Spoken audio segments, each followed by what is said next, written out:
Of all the Christmas stories that exist, this one is absolutely my favorite. I don't even have anything to say about it. I'm just going to read it. And it is The Gift of the Magi by O. Henry.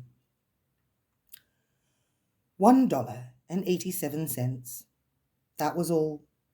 And 60 cents of it was in pennies. Pennies saved 1 and 2 at a time by bulldozing the grocer and the vegetable man and the butcher until one's cheeks burned with the silent imputation of parsimony that such close dealings implied. 3 times Della counted it, $1.87, and the next day would be Christmas. There was clearly nothing to do but flop down on the shabby little couch and howl. So Della did it, which instigates the moral reflection that life is made up of sobs, sniffles, and smiles, with sniffles predominating. While the mistress of the home is gradually subsiding from the first stage to the second, let us take a look at the home. It did not exactly beg a description, but it certainly had that word on the lookout for the mendicancy squad. In the vestibule below was a letter-box into which no letter would go, and an electric button from which no mortal finger could coax a ring. Also appertaining thereunto was a card bearing the name Mr. James Dillingham Young. The Dillingham had been flung to the breeze during a former period of prosperity when its possessor was being paid $30 per week. Now, when the income was shrunk to $20, though, they were thinking seriously of contracting to a modest and unassuming D. But whenever Mr. James Dillingham Young came home and reached his flat above, he was called Jim and greatly hugged by Mrs. James Dillingham Young, already introduced to you as Della, which is all very good. Della finished her cry and attended to her cheeks with a powder rag.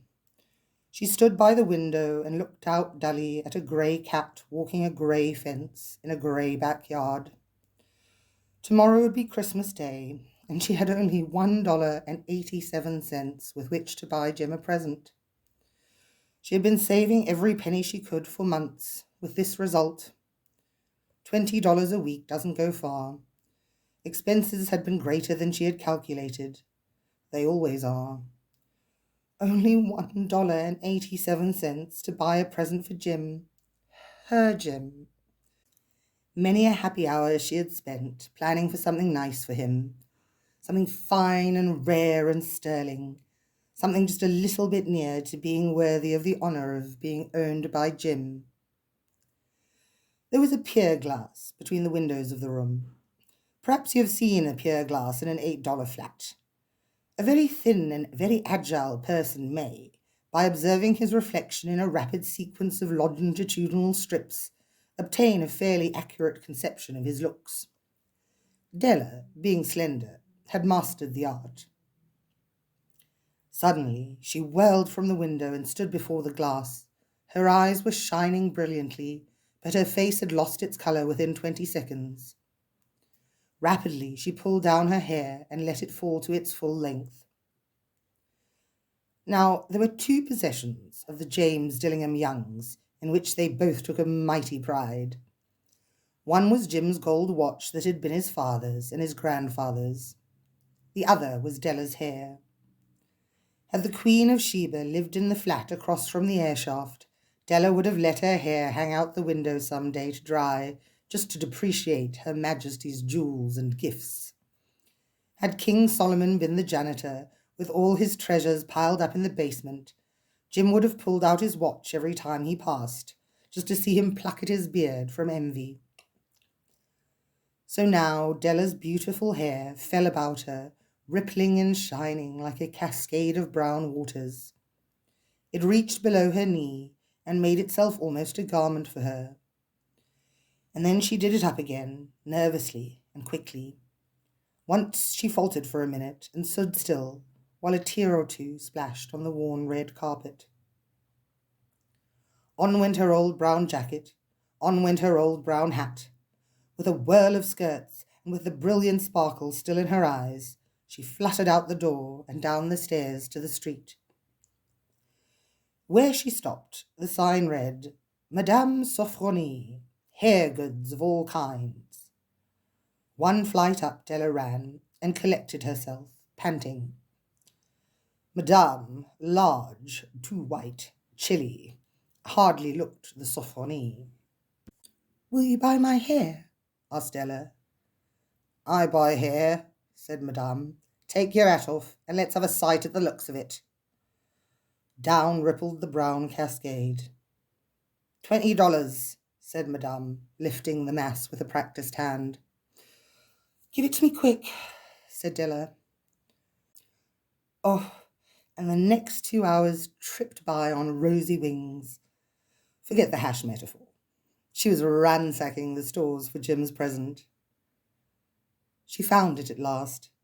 It surely had been made for Jim and no one else. There was no other like it in any of the stores, and she had turned all of them inside out.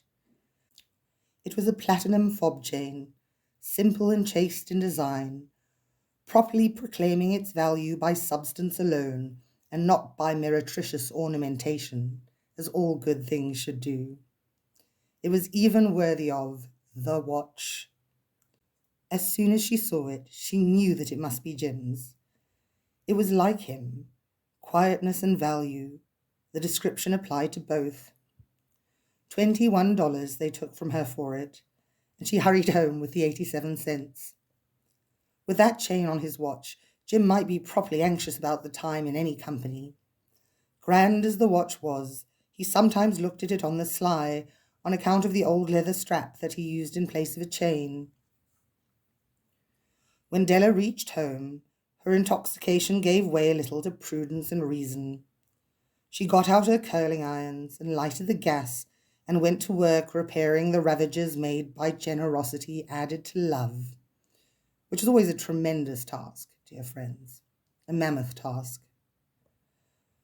Within 40 minutes, her head was covered with tiny, close-lying curls that made her look wonderfully like a truant schoolboy. She looked at her reflection in the mirror, long, carefully, and critically. Ooh, if Jim doesn't kill me, she said to herself, before he takes a second look at me, he'll say I look like a Coney Island chorus girl. But what could I do? What could I do with $1.87? At 7 o'clock, the coffee was made, and the frying pan was on the back of the stove, hot and ready to cook the chops. Jim was never late. Della doubled the fob chain in her hand and sat on the corner of the table near the door that he always entered. Then she heard his step on the stair away down on the first flight, and she turned white for just a moment. She had a habit of saying a little silent prayer about the simplest everyday things, and now she whispered, "Oh, please, God, make him think I'm still pretty." The door opened, and Jim stepped in and closed it. He looked thin and very serious. Poor fellow, he was only 22, and to be burdened with a family. He needed a new overcoat, and he was without gloves. Jim stopped inside the door, as immovable as a setter at the scent of quail. His eyes were fixed upon Della, and there was an expression in them that she could not read, and it terrified her. It was not anger, nor surprise, nor disapproval, nor horror, nor any of the sentiments that she had been prepared for. He simply stared at her fixedly with that peculiar expression on her face. Della wriggled off the table and went for him. "Jim, darling," she cried, "don't look at me that way. I've had my hair cut off and sold because I couldn't have lived through Christmas without giving you a present. It'll grow out again. You won't mind, will you? I just had to do it. My hair grows awfully fast. Say Merry Christmas, Jim, and let's be happy. You don't know what a beautiful, nice gift I've got for you." "You've cut off your hair?" asked Jim, laboriously, as if he had not arrived at that patent fact yet, even after the hardest mental labour. "Cut it off and sold it," said Della. "Don't you like me just as well anyhow? I'm me without my hair, ain't I?" Jim looked about the room curiously. "You say your hair is gone," he said. with an air almost of idiocy.